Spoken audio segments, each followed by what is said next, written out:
Welcome back to my channel. आजच्या व्हिडिओमध्ये आपण पाहणार आहोत डेली यूज साठी सेंटेन्सेस जे तुम्ही शॉपिंग करताना किंवा मार्केटमध्ये गेल्यावर वापरू शकता. तर चला व्हिडिओला सुरुवात करूया. सुरुवातीला एखाद्या शॉपमध्ये गेल्यावर आपण विचारतो की तुमच्याकडे ही वस्तू आहे का?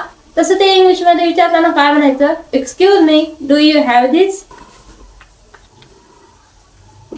एक्सक्यूज मी,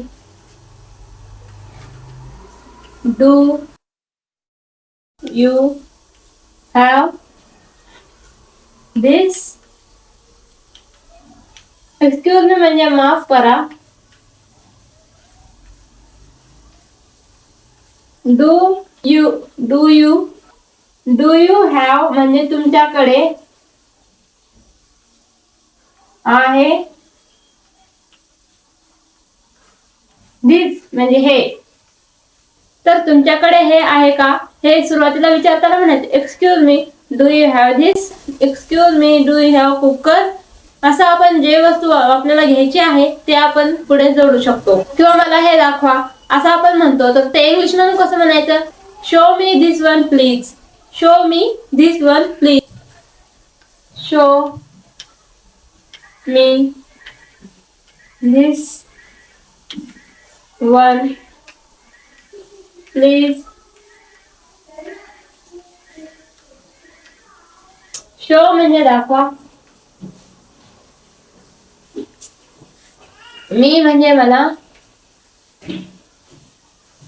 दिस म्हणजे हे. वन म्हणजे एक. प्लीज म्हणजे कृपा करून. कृपा करून. तर एखादी वस्तू दाखवा म्हणताना म्हणायचं की show me this one please. किंवा मी ही वस्तू शोधत आहे असं आपण जेव्हा दुकानदाराला म्हणतो ते इंग्लिश मध्ये कसं म्हणायचं? I am looking for this item. I am looking for this item. I am looking for this item. I am म्हणजे मी. लुकिंग म्हणजे शोधणे म्हणजे पाहणे. शोधणे पाहणे. फॉर म्हणजे साठी. दिस म्हणजे हे. आणि आयटम म्हणजे वस्तू. तर मी ही वस्तू शोधत आहे असं म्हणताना म्हणायचं I am looking for cooker. I am looking for mixer. असं आपण जे वस्तू आपल्याला पाहिजे आहे ते वस्तू आपण त्या दुकानदाराला असं म्हणू शकतो की आय एम लुकिंग फॉर दिस. त्यानंतर आपण वस्तू पाहिल्यानंतर त्याची किंमत विचारतो. मग आता ते इंग्लिश मध्ये कसं विचारायचं ते पाहूया.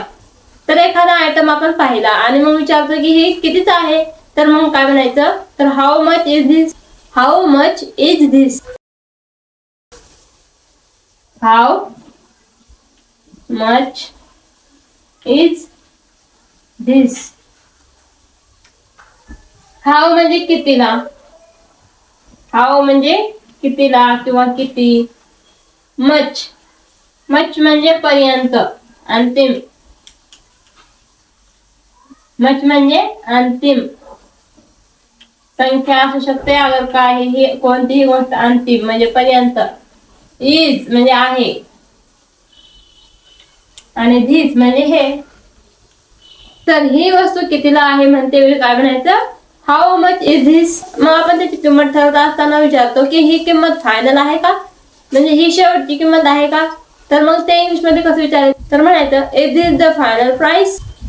Is this the final price?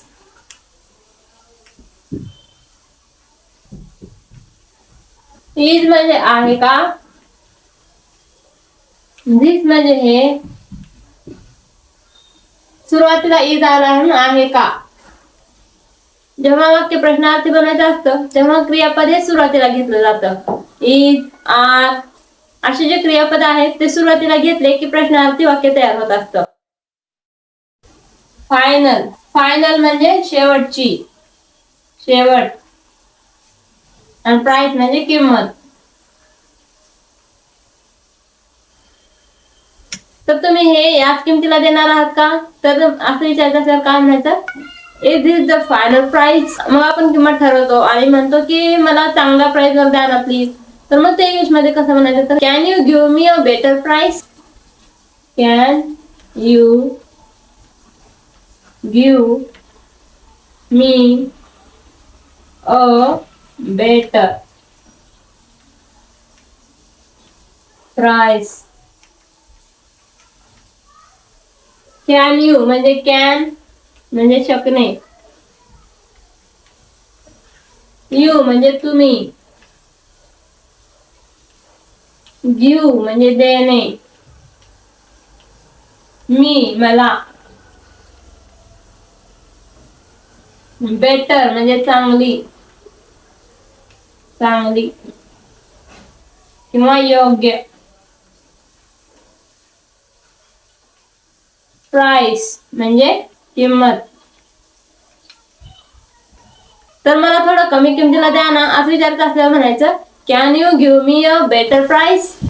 मग आपल्याला त्याची किंमत खूपच महाग वाटत असते. मग आपण म्हणतो की यामध्ये थोडी कमी किमतीचे प्रोडक्ट आहेत का? तर मग ते इंग्लिश मध्ये कसं विचारायचं, तर म्हणायचं, do you have anything cheaper. Do you have anything cheaper.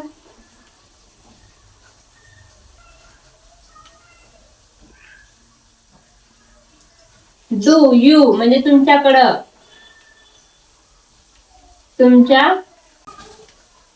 तुमच्याकडे, आणि हे एनिथिंग म्हणजे काहीतरी, काहीतरी, आणि चीपर म्हणजे स्वस्त, कमी किमतीचे. तर तुमच्याकडे ही वस्तू थोड्या कमी किमतीची आहे का असं विचारते वेळी म्हणायचं, do you have anything cheaper. नंतर आपण फळं किंवा भाज्या घ्यायला जातो, मग तिथं गेल्यावर विचारतो की ही भाजी ताजी आहे का. मग ते कसं विचारायचं, तर is this fresh. Is this fresh. Is म्हणजे आहे का, दिस म्हणजे हे, आणि फ्रेश म्हणजे ताजे. तर हे ताजे आहे का असं विचारते वेळी काय म्हणायचं, इज दिस फ्रेश. मग एखाद्या वेळी आपण कपडे पण घ्यायला जातो, मग तेव्हा म्हणतो की तुमच्याकडे दुसरा कलर आहे का. तर मग ते इंग्लिश मध्ये कसं म्हणायचं, तर म्हणायचं, do you have another colour. Do you have another colour. Do you have म्हणजे तुमच्याकडे आहे का, तुमच्याकडं आहे का. अनदर म्हणजे दुसरा, आणखी, वेगळा. कलर म्हणजे रंग. तर तुमच्याकडे हे दुसऱ्या कलर मध्ये आहे का असं विचारताना म्हणायचं, do you have another colour. एखादा ड्रेस आपल्याला आवडतो पण त्यामध्ये साईज आपल्याला थोडी छोटी हवी असते, मग आपण ते इंग्लिश मध्ये कसं विचारायचं, तर do you have smaller size. Do you have smaller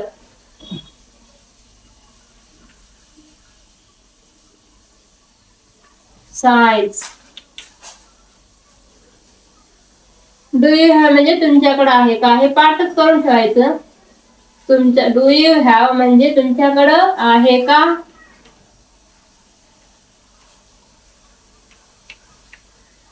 smaller म्हणजे छोटी, आणि साईज म्हणजे आकार. छोट्या साईज मध्ये ड्रेस आहे का असं विचारत असल्यावर काय म्हणायचं, do you have smaller size. मला आणखी एक दाखवू शकता का असं आपण म्हणतो, मग ते इंग्लिश मध्ये कसं म्हणायचं, can I see one more. Can I see one more. Can I म्हणजे मी, शकते का, शकते, का. कॅन आय म्हणजे मी शकते का. मग ते काय असो. सी म्हणजे पाहणे. मग मी पाहू शकते का असं होतं. वन म्हणजे एक. मोर म्हणजे आणखी. आणखी एक म्हणजे वन मोर. तर मी आणखी एखादी वस्तू पाहू शकते का असं विचारत असल्यावर काय म्हणायचं. Can I see one more. जर आपल्याला वस्तूच नाही पाहिजे असेल तर मग ते कसं इंग्लिश मध्ये बोलायचं. I don't want this. I don't want this. I म्हणजे मी. डोंट नको. डोंट म्हणजे नको. वॉन्ट म्हणजे पाहिजे. पाहिजे. आणि दिस म्हणजे हे. मला हे नको आहे असे नाही असल्यावर म्हणायचं आय डोंट वॉन्ट दिस. मग एखादी वस्तू आपल्याला खूप महाग वाटते मग ते इंग्लिश मध्ये काय म्हणायचं. It's too expensive. It's too expensive. Expensive. It's म्हणजे हे. टू. आता हे इट जे आहे ते हे इट इज आहे. It is. It is short झालेला आहे इट्स. इट्स म्हणजे हे आहे. टू म्हणजे खूप. एक्सपेन्सिव्ह म्हणजे महाग. तर हे खूप महाग आहे असं म्हणायचं इट्स टू एक्सपेन्सिव्ह. एखादा ड्रेस आपल्याला चांगला वाटत नसेल तर आपण काय म्हणतो की माझ्यासाठी हा योग्य नाही. तर हे इंग्लिश मध्ये कसं म्हणायचं. It is not good for me. It is not good for me. It is म्हणजे हे आहे. नॉट म्हणजे नाही. गुड म्हणजे चांगला. फॉर म्हणजे साठी. आणि मी म्हणजे मला. तर हे माझ्यासाठी योग्य नाही किंवा हे माझ्यासाठी चांगलं नाही असं म्हणायचं it is not good for me. मग एखादी वस्तू आवडल्यावर आपण ठरवतो की हा मला हे वस्तू घ्यायची आहे. मग त्यावेळी आपण कोणते वाक्य बोलू शकतो. Okay I will take this. हो मी हे घेणार आहे. Okay I will take this. Okay. Okay म्हणजे ठीक आहे. आय म्हणजे मी. विल म्हणजे करणे. टेक. हे विल हे भविष्यकाळातील क्रियापद आहे. भविष्यकाळातील क्रियापद विल. टेक म्हणजे घेईल. टेक म्हणजे घेणे. दिस म्हणजे हे.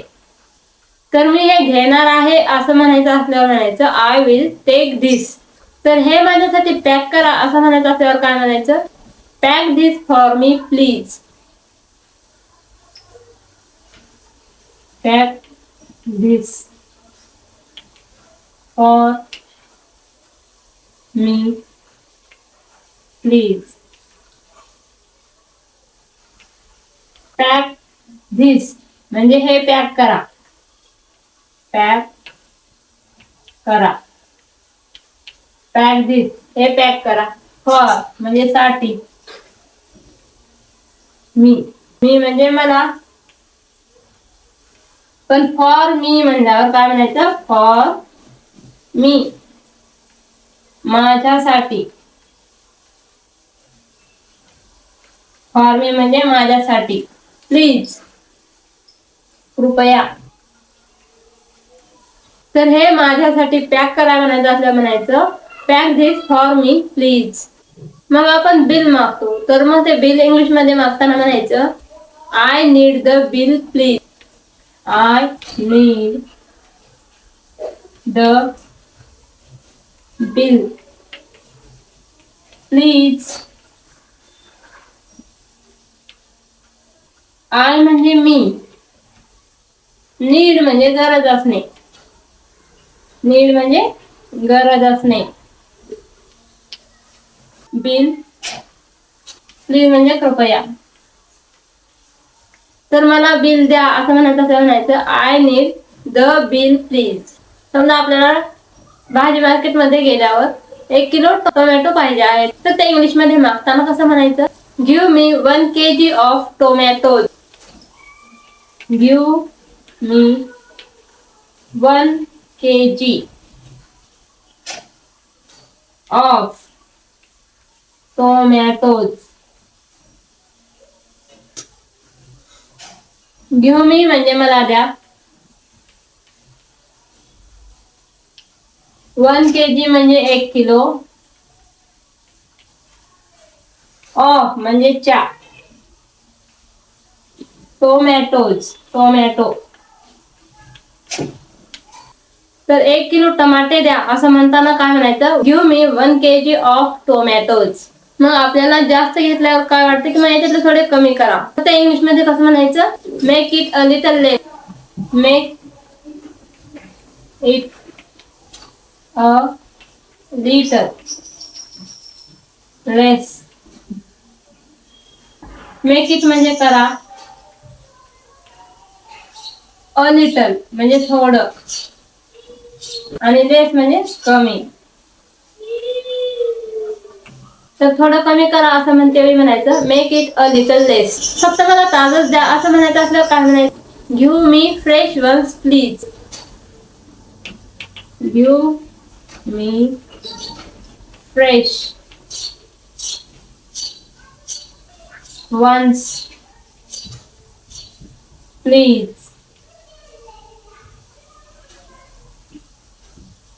गिव्ह मी म्हणजे मला द्या.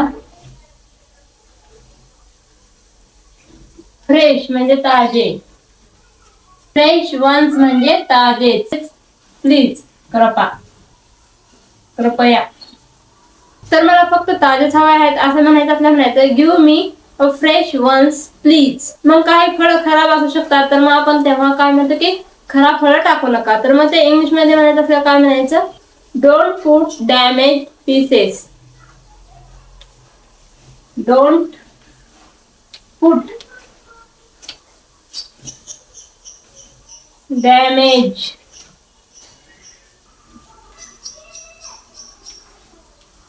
पीसेस. Don't put. डोंट म्हणजे नको आणि पुट म्हणजे टाकणे. तर डोंट पुट म्हणजे टाकू नका. टाकू नका. डॅमेज म्हणजे खराब. पीसेस म्हणजे तुकडे. पण इथं आपण पूर्ण एखादी वस्तू घेत असतो तेव्हा त्याला पीस म्हणतो. तर यामध्ये खराब टाकू नका असं म्हणायचं असल्यावर काय म्हणायचं? Don't put damage pieces. कपडे खरेदी करायला गेल्यावर आपण म्हणतो की हा ड्रेस मी ट्राय करू शकते का? तर मग ते इंग्लिश मध्ये काय म्हणायचं? Can I try this. Can I try this. Can I म्हणजे मी करू शकते का? कॅन आय म्हणजे मी करू शकते का? ट्राय धिस म्हणजे ट्राय करून. धिस म्हणजे हे. तर मी हे लिहून पाहू शकते का? किंवा मी हे घालून पाहू शकते का? असं म्हणताना काय म्हणायचं? Can I try this. नंतर आपण विचारतो की इथे कुठे ट्रायल रूम आहे का? तर मग हे इंग्लिश मध्ये कसं म्हणायचं? Is there a trial room. Is there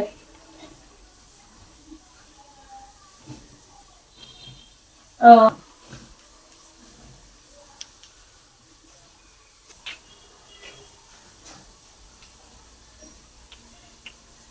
is म्हणजे आहे का? देअर म्हणजे इथे. देअर म्हणजे इथे किंवा तिथे.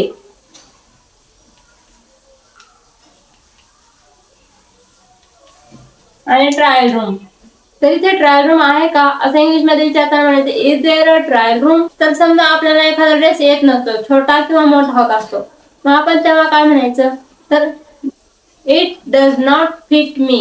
It does not fit me. It म्हणजे हे, डज नॉट म्हणजे नाही होत, होत होत नाही. फिट मी, तर फिट मी, मी म्हणजे मला. तर हा ड्रेस मला फिट होत नाही असं म्हणताना आपण काय म्हणायचं, it doesn't fit me. It does not fit me. तर असे काही होते सेंटेन्स आहे जे तुम्ही मार्केटमध्ये किंवा शॉपिंगला गेल्यावर इंग्लिश बोलण्याचा सराव करू शकता. तर आजचा हा व्हिडिओ चांगला वाटला असेल तर व्हिडिओला लाईक करा आणि चॅनलला सबस्क्राईब करा. तर भेटूया पुढच्या व्हिडिओमध्ये.